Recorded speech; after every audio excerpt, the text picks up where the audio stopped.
৭৬তম প্রজাতন্ত্র দিবস উপলক্ষে কলকাতার রেড রোডে সাজো সাজো রব চলছে শেষ মুহূর্তের প্রস্তুতি। শুক্রবার সকালে কুচকাওয়াজের মহড়া সারলেন সেনাবাহিনীর জওয়ানরা। ২৫ প্রজাতন্ত্র দিবসে রেড রোডে থাকছে দুনিয়াকে বিস্ময়ে ফেলা চমক। প্রথমবারের জন্য রেড রোডের কুচকাওয়াজে হাঁটতে চলেছে ভারতীয় সেনাবাহিনীর রোবট সারমেয়। সেনাবাহিনীর ব্যবহার করা এই রোবট সারমেয়র পোশাকের নাম মাল্টি ইউটিলিটি লেগড ইকুইপমেন্ট, সংক্ষেপে যাকে বলা হয় রোবট মিউল।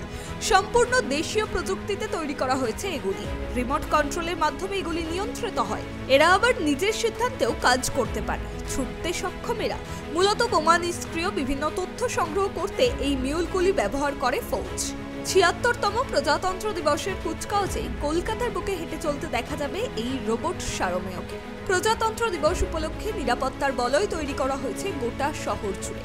আগে থেকেই বিভিন্ন গুরুত্বপূর্ণ স্থানে নজরদারি চালানো হচ্ছে। যে কোনো অপ্রীতিকর ঘটনা এড়াতে রেড রোড এলাকায় থাকছে কুইক রেসপন্স টিম।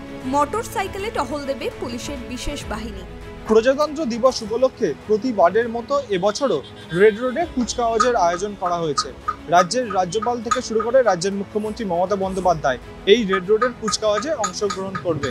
তার জন্য কলকাতা পুলিশের তরফে নিশ্চিদ্র নিরাপত্তায় মুড়ে ফেলা হচ্ছে রেড রোড চত্বরকে। বেশ কয়েকটি জোন এবং সেক্টরে ভাগ করা হয়েছে রেড রোড এলাকাকে।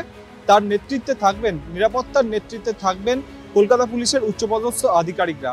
শুধু তাই নয়, রেড রোড এলাকায় সিসিটিভি ক্যামেরা, ওয়াচ টাওয়ার এবং বালি দিয়ে বাংকার সেগুলিও তৈরি করা হয়েছে নিরাপত্তার জন্য। কুচকাওয়াজের দিন প্রজাতন্ত্র দিবসের আগে থেকেই কিন্তু কলকাতার বিভিন্ন গুরুত্বপূর্ণ জায়গাগুলিতে তল্লাশি অভিযান চালাচ্ছে কলকাতা পুলিশ, যাতে কোনো রকম দুষ্কৃতী কার্যকলাপ না সৃষ্টি হয় কলকাতা এবং কলকাতার পার্শ্ববর্তী এলাকায়। জলপথেও নিরাপত্তার দিকটা খতিয়ে দেখছে জল পুলিশের আধিকারিকরা। ক্যামেরায় সূর্যশঙ্কর অধিকারীর সঙ্গে অভ্রদীপ দাসের report, tribe TV Bangla, Kolkata.